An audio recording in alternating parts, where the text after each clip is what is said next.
تمام اضلاع میں ماسک گھر سے نکلتے وقت ماسک پہننا سب لوگوں کے لیے ضروری ہے.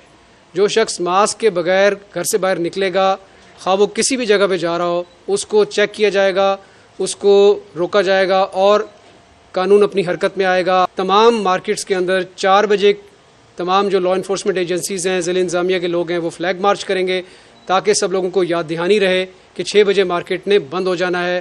اس بات کی اجازت قطعاً نہیں ہوگی کہ آدھی مارکیٹ جو ہے وہ 6 بجے بند ہونی شروع ہو یا 6 بجے کے بعد بند ہو. 50% آکوپینسی ہوگی تمام دفاتر کے اندر. جو اس پہ عمل نہیں کرے گا اس بزنس پریمیسز کو ضلع انتظامیہ اور پولیس کے لوگ چیک کریں گے اور چیک کرنے کے بعد ان کے خلاف کارروائی ہوگی. اس کا اطلاق تمام سرکاری اور تمام پرائیویٹ بزنسز پہ آتا ہے. اس دفعہ ہم کاگنیزنس لے رہے ہیں، اس کو کرمنل آفینس ڈکلیئر کر رہے ہیں. ماسک نہیں پہنیں گے جیل جائیں گے. ہم کاگنیزنس لے رہے ہیں، will register FIRs، will arrest them اور will send them to jails. اور ہمیں تھوڑا سا اس میں سختی کرنی پڑے گی کیونکہ کچھ لوگ وہ بالکل اس چیز کو سیریسلی لے ہی نہیں رہے کہ یہ کوئی وبا بھی ہے، یہاں پہ کووڈ بھی کوئی ایگزسٹ کرتا ہے.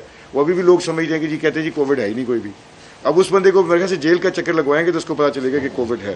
آپ کو CCPO صاحب نے اشارہ بھی دیا ہے کہ ہم اب سختی کرنے لگے. تو سختی کرنے کیونکہ ہمیں نظر یہ آ رہا ہے کہ پیار محبت سے بات کر کے شاید وہ تاثر، وہ میسج ہم نہیں پہنچانے میں کامیاب ہوئے جو شاید ابھی ہمیں یقیناً بلکہ سختی کرنے میں ہمیں نظر آ رہا ہے کہ شاید اس کا نتیجہ ملے گا. خدا نہ خواستہ اگر ہمارے اسپتال بھر گئے، لوگوں کو وہاں پر داخلے کے لیے بیڈ نہ ملے تو اللہ نہ کرے کرفیو بھی لگ سکتا ہے.